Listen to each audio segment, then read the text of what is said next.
भूखे को खाना दिया बेटा, यह तो हर इंसान का धर्म है। भीमा अब समझ चुका था, दान न बड़ा होता है न छोटा, भूख मिटाने वाला पंडित और प्यास बुझाने वाला यह किसान, यही सच्चे दानी है। सबसे बड़ा दान वही है जो निस्वार्थ और प्रेम से किया जाए। भीमा खुशी खुशी अपने घर लौट गया। उसकी पत्नी ने जब उसे देखा तो दौड़कर उसे गले लगा लिया। अब वह अपने जीवन में सच्चे अर्थों में संतुष्ट था। उधर पंडित, जिसने भीमा को भोजन देकर पुण्य कमाया था, अब आर्थिक संकट में था। उसके पास कोई आय नहीं बची थी, क्योंकि उसने सब कुछ दान कर दिया था। एक दिन उसकी पत्नी ने कहा, सुनिए, पास के नगर में एक राजा रहते हैं जो पुण्य खरीद लेते हैं। आप जाकर कुछ पुण्य उन्हें दे दीजिए, बदले में कुछ धन लेकर आइए, जिससे हमारा जीवन चल सके। पंडित ने पहले मना किया, मैं अपने पुण्य को नहीं बेच सकता, परंतु पत्नी के बार बार आग्रह करने पर अंततः वह तैयार हो गया। उसकी पत्नी ने प्रेम से 4 रोटियां बनाई और उन्हें पोटली में बांधकर पंडित को दे दी। पंडित नगर की ओर चल पड़ा। जब वह नगर के समीप पहुंचा तो एक सुंदर सरोवर दिखा। वह स्नान आदि करके वह जैसे ही रोटियां खाने बैठा, एक कुतिया उसके सामने आ खड़ी हुई। वह कुतिया भूखी थी और उसके थनों से दूध टपक रहा था। उसने अभी अभी जंगल में बच्चों को जन्म दिया था। 3 दिन से भूखी कुतिया अपने नवजात बच्चों को छोड़कर कहीं जा नहीं सकती थी, क्योंकि जंगल में मूसलाधार बारिश हो रही थी। जैसे ही पंडित वहां भोजन करने बैठा, कुतिया उसके पास आ गई। उसने उसकी हालत देखी और अपनी 4 रोटियां एक एक करके उस कुतिया को खिला दिया। खुद भूखा रह गया, लेकिन उस कुतिया और उसके बच्चों की भूख शांत हो गई।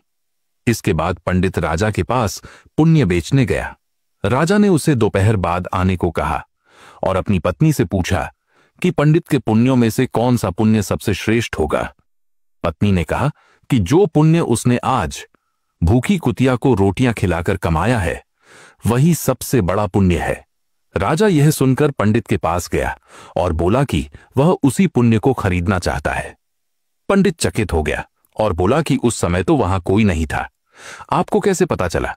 राजा ने कहा, मेरी पत्नी पतिव्रता है, उसी ने यह बात बताई है। पंडित ने सहमति दी और पूछा कि इसकी कीमत क्या मिलेगी। राजा ने कहा कि जितना वजन रोटियों का था, उतने ही वजन के हीरे मोती देगा। लेकिन जब तराजू में रोटियां रखी गईं, तो राजा जितने भी हीरे मोती रखता, रोटी वाला पलड़ा ऊपर नहीं उठता। पंडित यह देखकर भावुक हो गया और बोला, अब मैं यह पुण्य नहीं बेच सकता। राजा ने उसकी भावना का सम्मान किया। पंडित लौटते हुए फिर उसी तालाब के पास आया और एक वृक्ष के नीचे बैठ गया। तभी वहां एक संत आए और पंडित की चिंता देखकर उसका कारण पूछा। पंडित ने सारी बात बताई। संत ने कहा, पुत्र, तुमने अच्छा किया जो पुण्य का सौदा नहीं किया। पुण्य स्वयं फलदायक होता है। जैसा कर्म होगा वैसा फल निश्चित है। यह सुनकर पंडित को मानसिक शांति मिली। संत ने जाते जाते उसे एक पोटली दी और कहा, पुत्र, इसमें कुछ मेवे हैं, रात को भोजन के बाद इसका सेवन करना, तुम्हारा कल्याण होगा।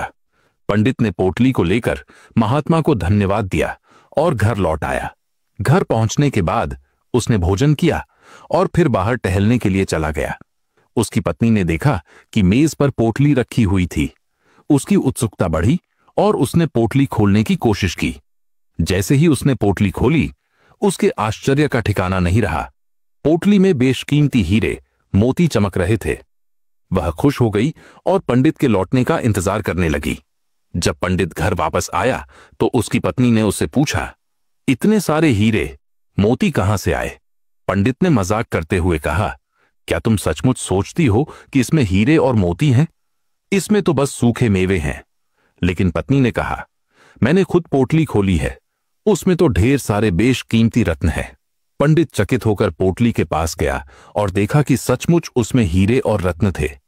उसे समझ में आ गया कि यह सब उसी पुण्य का प्रभाव था जो उसने कुतिया को रोटियां खिलाने से कमाया था, और वह महात्मा कोई और नहीं बल्कि साक्षात परमात्मा थे। इसके बाद पंडित ने अपनी पत्नी को अपनी पूरी यात्रा का वृतांत सुनाया और बताया कि किस प्रकार राजसी और तामसी दान का फल सीमित होता है, जबकि एक भूखी कुतिया को रोटियां देने से यह चमत्कार हुआ। उसने कहा, यह भगवान की कृपा है, क्योंकि जरूरतमंद की मदद करना सबसे बड़ा पुण्य है। पंडित ने आगे कहा, आजकल लोग दान सिर्फ अपनी प्रतिष्ठा और सम्मान के लिए करते हैं, लेकिन ऐसे दान का कोई दीर्घकालिक प्रभाव नहीं होता। सच्चा दान वही है जो निस्वार्थ भाव से किया जाता है। जैसे मैंने कुतिया को बिना किसी स्वार्थ के रोटियां दी, उसी तरह हमें भी बिना किसी अपेक्षा के जरूरतमंदों की मदद करनी चाहिए। इस कहानी से हमें यह सीखने को मिलता है कि जरूरतमंद की सहायता उसी समय करनी चाहिए जब वह वास्तविक संकट में हो। आपदा के समय दिया गया थोड़ा सा सहयोग भी अनमोल हो सकता है। यह न केवल जरूरतमंद के जीवन में परिवर्तन लाता है, बल्कि देने वाले के जीवन में भी सकारात्मक बदलाव लाता है। जब कोई व्यक्ति त्याग की भावना से दान करता है, तो वह अहंकार से मुक्त हो जाता है और ईश्वर के समीप पहुंचता है। यही सच्चा पुण्य है, निस्वार्थ सेवा और त्याग में। इस कहानी का संदेश है कि हमें अपनी क्षमता के अनुसार दान और पुण्य का कार्य करना चाहिए। जरूरतमंद की सेवा ही असली धर्म है। जैसे पंछी के पानी पीने से नदी का पानी कम नहीं होता, वैसे ही सामर्थ्य अनुसार दान करने से धन कभी कम नहीं होता। अगर आपको यह कहानी पसंद आई हो तो कृपया वीडियो को एक लाइक करें। आपके एक लाइक से किसी का भला हो जाए तो आपको बहुत खुशी मिलेगी। राधे राधे दोस्तों, धन्यवाद।